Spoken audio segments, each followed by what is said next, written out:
And one way to think about it is just kind of basic math. Like if you just look at the numbers, if you were able to improve by 1% each day for an entire year, and those gains compound, you would end up 37 times better at the end of the year.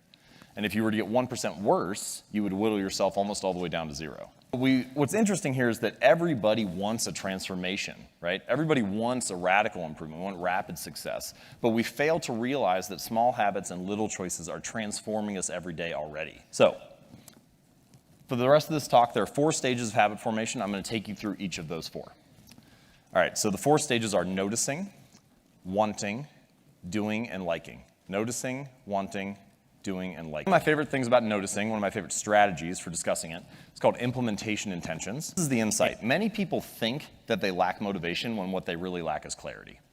They think that they need to get more motivated, that they need willpower in order to execute on a habit. If I just felt like writing, if I just felt like meditating, if I felt like working out, then I would do it.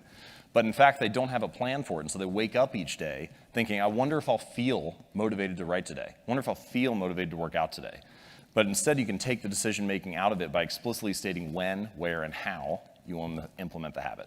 So now, it sounds easy to say, let's just start a plan, let's write down exactly what you should do, and then maybe you'll follow through on it. But of course, we all know that there are challenges that arise, it's not quite that easy. So here's a little strategy that I like to use to make sure you can come up with a better plan of action, and it's called a failure pre-mortem. So the way that it works is you think about the habit, the project, the goal, whatever the most important thing is that you want to work on, and then I want you to imagine, fast forward 6 months from now, and you failed.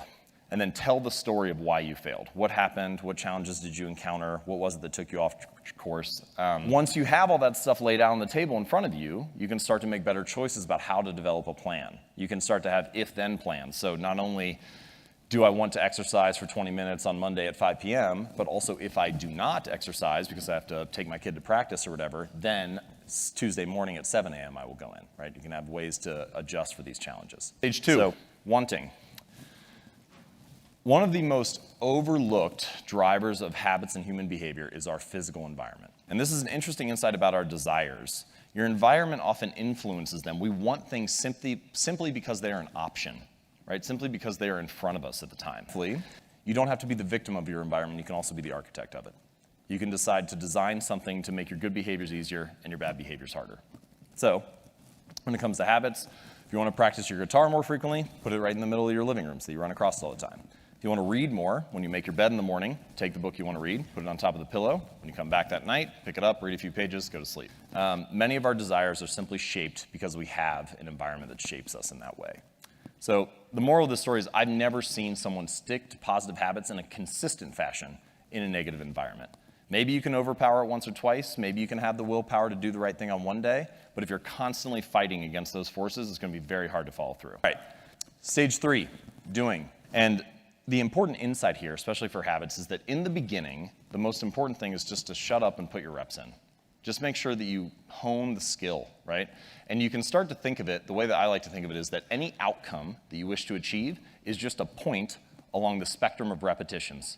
So if you have few reps to more reps, and you can imagine an easy goal, a moderate goal, a hard goal, the more reps that you put in, the more likely you are to achieve that goal. So maybe point A is, let's take fitness, squatting 100 pounds. Point B is squatting 200. Point C is squatting 300. Maybe you need to put in 100 reps or 1,000 reps to get to point A. Maybe it's 5,000 to get to point B. Maybe it's 10,000 to get to point C. And now, what I like to say is you should optimize for the starting line, not the finish line. Right? So often when we think about habits, goals, routines, achievements, it's all about the milestone. We think about how much weight we want to lose, how much money we want to earn, how many subscribers we want to have. It's all fixed on the finish line. But instead, if you can optimize for the starting line and make it as easy as possible to get started and get your reps in, often the outcomes just come as a natural result. Okay, stage 4, liking. So the only reason that we repeat behaviors is because we enjoy them, because we like the reward. If we don't enjoy the experience along the way, we're unlikely to stick with it. And that means that you need to figure out ways to bring a reward into the present moment because good habits have a problem. And that problem is that for good habits, the immediate consequence is there. There's a cost that happens in the moment, but the reward is often delayed. So you need to figure out how to bring the reward into the present moment to stick to a good habit. And someone else who's going to be speaking here, Seth Godin, had a very nice little quote about this where he said, the best way to change long-term behavior is with short-term feedback. And one way to think about that is that Long-term behaviors, sticking with writing for years on end or going to the gym and so on, they have those delayed consequences. So you need a way to enjoy it in the moment. So here's what I think you should do. Get a wall calendar where you can see every day of the year mapped out on it. And then any day that you do your task of writing jokes for 15 minutes, I want you to just put an X on that day. And you'll have a couple false starts here and there, but at some point you're going to get a little bit of a chain going, right? You get 4, 5, 6, 7, 8 days in a row. And at that point, your only goal becomes to don't break the chain. Doesn't matter how good or how bad the jokes are, doesn't matter if it makes it into your material, just don't break the chain. And what's interesting about this is that by measuring your progress, you get an immediate reward in the moment, right? The reward of like having a great stand-up routine 40 days from now or 40 weeks from now or whatever, is not, it's so delayed that you need something in the moment that makes you feel good. So if you do those 15 minutes, you can cross that off. That's a way to get an immediate hit, a little bit of a reward by tracking. We often fear that in order to achieve something new, to become someone new, we have to abandon everything that we are. But in fact, that's not how it works. Change can happen plank by plank, board by board, habit by habit. And gradually, you can become someone new. With consistency and repetition, you can actually change not only your results, but actually your identity. Is because the more evidence that we have for a belief, the more likely we are to believe it. So if you go to church every Sunday for 20 years, you believe that you are religious. If you study Spanish every Thursday night for 20 minutes, you believe that you are studious. The actions that you take provide evidence for who you are.